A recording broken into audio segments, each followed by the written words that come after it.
Thugs in your garden. Doesn't sound like a very good idea, does it? Good doers, of course. Well, that seems like a good idea. When I was putting together this video on thugs and good doers, I took another look at our own garden, and the whole of this back border where I'm sitting is full of thugs. And for one moment I thought, I'm going to have to dig it all up and start again. But I've been talking to professional growers about thugs and good doers. And even thugs do have a role in your garden if you know how to control them. It's Alexandra here from the Middle-Sized Garden YouTube channel and blog.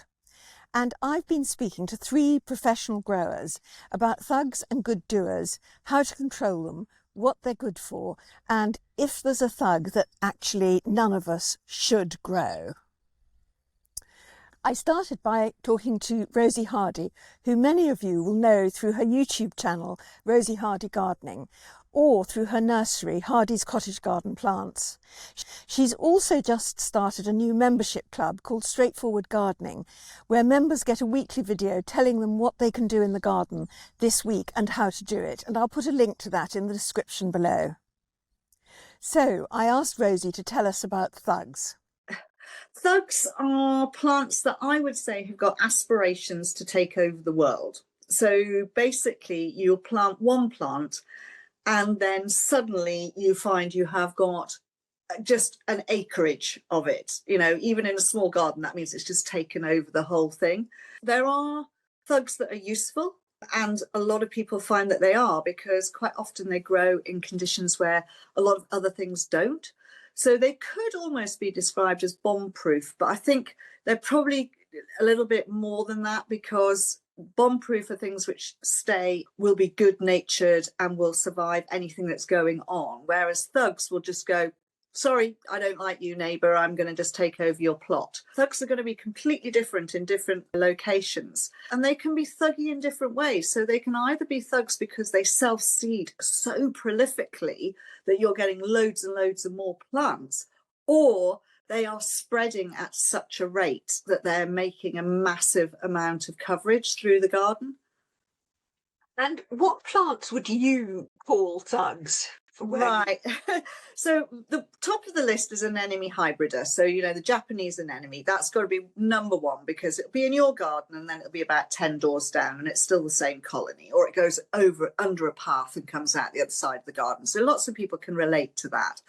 I would say something like symphytum is as well. Not that there are different symphytums. So there are clump forming symphytums, absolutely fine. But the ones that run around, so things like the grandiflorum types, you know, Hidcote blue. I mean, I've got a massive patch in the back of my garden, but it's there for a reason. I don't want to have to fight the nettles out there. I want the nettles there, so they're there as pollinator friendly food for things, and then they keep the nettles at bay, and I have enough nettles for the rest of my caterpillars. So that, you know, there's a reason for using some of these things.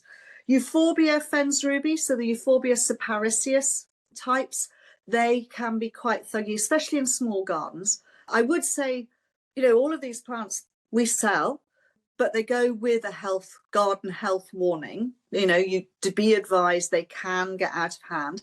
Majority of them will perfectly well be dug up and you can get rid, but if you leave a little bit of root, then they'll go, oh, yep, off we go again. And, you know, the one biggest thing I think are probably the bamboos, that people just really shouldn't be putting bamboos in their garden anymore. They really do spread a lot. And now let's go over to Paul Seaborne of Pelham Plants to talk about thugs and good doers. Hi, I'm Paul Seaborne. I run Pelham Plants Nursery here in the Sussex Weald. We specialise in plants that I like to grow, which can be very broad, but broadly speaking is herbaceous perennials and grasses. Many of them working well on our heavy clay soil here in the Sussex Weald. And for my sins, I also the event coordinator of the Plant Fairs Roadshow. So I help bring lots of exciting independent specialist expertise, lots of growers to great venues across the southeast. And we think that this is the best place to go for choice and expertise. Now, a thug, I think, is probably a much easier one to explain. I think it's a plant that you lose control of. And that can be for many reasons. Often they seed prolifically, or some of the worst will spread vegetatively under the ground with bulbils, side pieces, underground roots or rhizomes. Thugs to avoid in the garden, I think it really does depend on your garden. Some people find some plants more thuggish than others. Personally, one of the thugs I like to avoid is Lysimachia firecracker. It's got fantastic purple foliage, and later on in the season it will have, I suppose, giving it its name, these cracking yellow flowers, but it does spread by underground runners. And I think if you allow it to go through a border, it will dart through and into your other herbaceous perennials and through the root systems of long-lived perennials like shrubs, and I don't think you'll ever be rid of it. You'd have to do a really thorough clean of a border to be able to get rid of it. It's not as invasive as, say, a plant like the three-cornered leek, which is now illegal to plant in Britain. And there's one in particular that I love, and that's the plume poppy, Macleia cordata. It has a vigorous running habit, and it's dead easy to propagate for us. We take little root cuttings, but I grow it in a particular area of the garden where I know it can't run amok. It dominates, but it's held in by lawns and it's held in by hedges. Box roots are quite intensive, but I always say to customers, as they look at the beautiful silvery foliage of Macleia cordata on the nursery, I warn them that this will run. And some people are prepared to pull it out every time it pops up in the wrong place. And you can weaken it by doing that, and you can thin it by doing that. But for the faint-hearted and for the inexperienced gardener, I think it should be avoided. I think it would be too thuggish, particularly in an open, light, rich soil. A lawn or physical barriers can really help control thugs. We know that people often recommend sinking in membranes to control bamboo clumps. I corral some thugs in lawn areas, and if they pop up in the lawn, they get mown off and weakened and probably don't travel any further. But that's not always the case. There are some willow varieties that will send out runners, bamboo varieties that will send out runners and will pop up through a lawn and will pop up across a pathway and into another border without blinking an eyelid. Or it might take them a few years to get that far, but before you know it, they've gone that far. So it really does depend on the plant. And my obvious response to that is to go to a good nursery and get good advice on what you're buying. If the label says vigorous cultivar, that could be code. Ask the question, how vigorous is it? Is it a clump former? Is it a runner? Does it seed about a lot? How are you going to be able to control it? If you're unfamiliar, ask the nurseryman the question. They want you to come back. They want to sell you a plant that's suitable for your garden. So ask advice, go to the experts. Oh, we go over to Steve and Lou of the No Name Nursery for their views on thugs and good doers. We're Steve and Louise, and the No Name Nursery is an off-grid sustainable nursery. So we grow everything ourselves in the ground mostly, that we then divide for cuttings and for cuttings in division. Yeah, so we grow down in Sandwich in East Kent.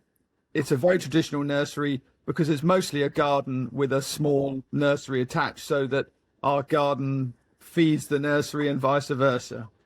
And so what would you classify as thugs and what would you classify as good doers? It's an interesting proposition, really, that, because we were talking about this as we've been driving to various talks ourselves, because any plant in the right situation can be a thug. If it's got its ideal conditions, there are very few plants that won't take advantage of that. I think Pittosites fragrans was the one thing that we've planted in the past, and you really can't get rid of it very easily. Yeah, there are some plants which they're just tenacious. So you have to be certain that if you're going to plant them, that's where you want them. And I'm thinking of acanthus. But now there are some lovely acanthus cultivars and species out there. I'm thinking of Rue Leaden, which is a lovely white form. It's a gorgeous plant, but you really need to be absolutely certain that where you plant it is where you want it to live. Because if you dig it up to move it, as people often do, because they haven't necessarily got the placing correct first time, you'll leave bits of roots behind, and before you know it, it'll be in multiple locations in your garden. It's very rare that there is a plant that can't be controlled with enough effort. It depends on the kind of gardener you are. Some people just expect to plant something and just leave it be for years on end with no interference and expect it to stay where you put it. I'm afraid plants are living things, and they'll move where they want to go, they'll increase in size, and they'll be having a jolly good time in your garden quite often. I asked Steve and Lou about bamboos, and at that point the internet cut out, so I'm afraid I can't tell you exactly what they said. They like bamboos, they have them in their garden, and they think they're very good in urban gardens for things like reducing neighbourhood noise. But they did mention quite a lot of things that you have to do to them to keep them under control, and because of the lack of internet I didn't write it down. I can't tell you exactly what, but I think that does qualify as the third: be careful if you plant bamboos, and only plant them if you know you're expert enough to keep them absolutely under control. By now I realise that a border full of thugs can be a wonderful thing in many ways. There are big splashes of colour and foliage at various times in the year. There are very few weeds, so hardly any weeding, and the plants don't need a lot of care either. In fact, thugs can be the mainstay of a low-maintenance garden. As Anne Wareham said, their garden, Veddw, has been named one of the 100 best gardens in Britain, and she says that plant thugs are a big part of its success. I'll put the video on their garden in the description below. However, if I do want to introduce new plants to my thugs border, that's where I'm going to have to be very careful. I'll need to clear a large patch of soil and keep it clear, and I'm going to have to nanny the new plants more than usual. This is obviously why I've struggled to get new plants established in these borders. And it would help if those new plants were another thug, or at the very least a good doer. So let's move on to what a good doer is, and some of the professional experts' top good doers. So good doers, I would normally say, are things which don't aggressively go sideways. They just are incredibly good plants. They will make decent sized clumps. So yes, they'll make large clumps, but they do it over a slightly longer period, and also don't tend to be ones that you dig them up and you leave a bit of root and then they regrow. So you'll have some really good forms in that. I suppose Strantias also tend to be good doers, and then any of the hardy geraniums, although hardy geraniums can go into the thugs, the good doers, and then the ones which don't grow quite so well. So it's difficult when you look at a plant family, but they're my go-to plant for anybody in a garden. The hardy geraniums will go in so many different locations. So they'll go in the shade, they'll go in full sun, they'll go in poor soil, they'll go in better soil. But it's the ones which are probably more the alpine type ones, which people probably struggle with in the herbaceous borders a bit, because they get overshadowed by other plants around them. Soil may be just too rich for them, and I think that's half the problem. So it is very much ask when you're buying, or if you find it, then just sort of do a little bit of research about it, because if they want it free draining, they want it free draining. Majority of alpines do. So if you go and put those into good soil, well manured, that sort of thing, they're just going to not like it. They won't be happy. What are the best ground cover plants to suppress weeds? So ajugas are really good, but if you're doing it for suppressing weeds, you need the stronger growing ones. So ajuga rectans in any of its named cultivars. Lamiums are really good as ground cover. And again, you've got all sorts of lamium that you can get. So mainly the Lamium maculatums. They'll have lovely silver foliage there. They will spread nicely. But again, these are all things which are easy to dig out should they get a little bit too big for their boots. And that I think is the thing you need to look at. So if they're not deep rooted but just shallow rooted, it's much more easy to get rid of them or keep them under control. But if you've got an area where you don't want specific pernicious weeds and you want to cover them out, then the symphyton will smother that quite quickly.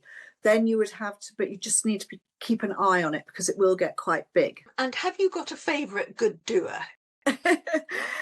Yes, I think my favourite good doers have to be the GMs. You know, whether it's the spring ones, the summer flowering ones, they're lovely. They just good, strong plants. They'll go in reasonable conditions. And they repeat bloom really well. The early flowering ones have wonderful seed heads, so they're of interest later. I asked Paul what his favourite good doer was.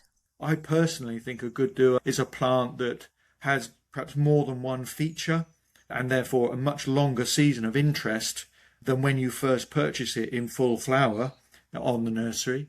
It's got to be a survivor, and obviously I think that could vary from garden to garden. As I mentioned, I'm on a heavy clay soil, so things which are survivors for me might not be survivors for somebody else, so that can vary. And I think another feature of a really good doer is that it's got to mix well.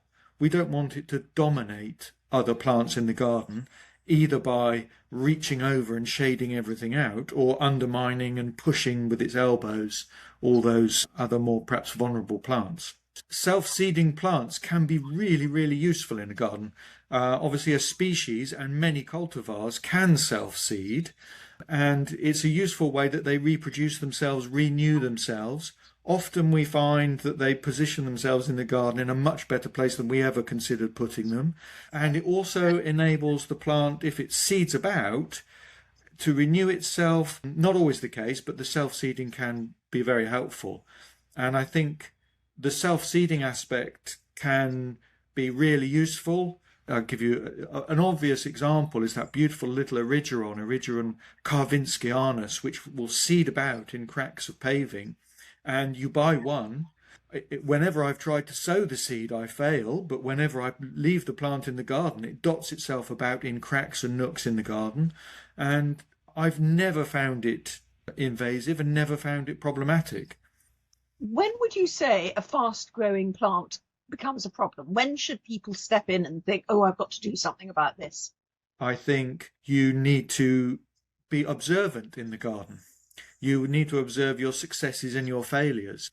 If you catch it early and the roots aren't too deep, it's dead easy to deal with. Observing the plant, making sure it's not dominating out maybe some weaker neighbours, making sure it's moving into areas where you find it's going to be most appealing. It helps you to spot when things are getting a little bit too far, or maybe something is getting a little bit weak as well, and you can nurse it a little bit. So that quiet cup of tea that you might have in the morning, just strolling around the garden, is actually gardening, really, isn't it? It is. That wander around the garden with a notepad, perhaps, if, like me, you've got a terrible memory. Or if I'm watering or hoeing in the garden, you can look around and see, that's not doing as well as it did last year. Maybe I need to do something about it, or maybe something is taking over. The self-seeders are a really easy to get on top of if you catch them at the right season. If you catch them just as they're beginning to emerge, probably in spring as the soil warms up, and you can deal with it as you do perhaps a hoe through, or you mulch, or you do a fingertip weed. You can just keep an eye on it. And if it's seeding in the wrong place, save some of those babies and move them into a new location. Plants for free. And what is your favourite good doer? What good doer would you recommend? Well, I'd really recommend using honesty in the garden. We're talking now, as it happens, in spring. But actually, I think honesty has a really long season of interest. It's a self-seeding annual. In winter, foliage begins to emerge, so you can check where the seedlings are. You'll see them grow and flower in early and mid-spring. It's got the obvious advantage that through the summer, these flowers turn to, at first, opaque, fleshy, flat pods, and then the familiar, by late summer and autumn, dried flower heads that you can take into the house. Possibly the best good doers are self-seeders. And so don't miss this video coming up next about 25 of the best self-seeded plants for your garden. And thank you for watching. Goodbye.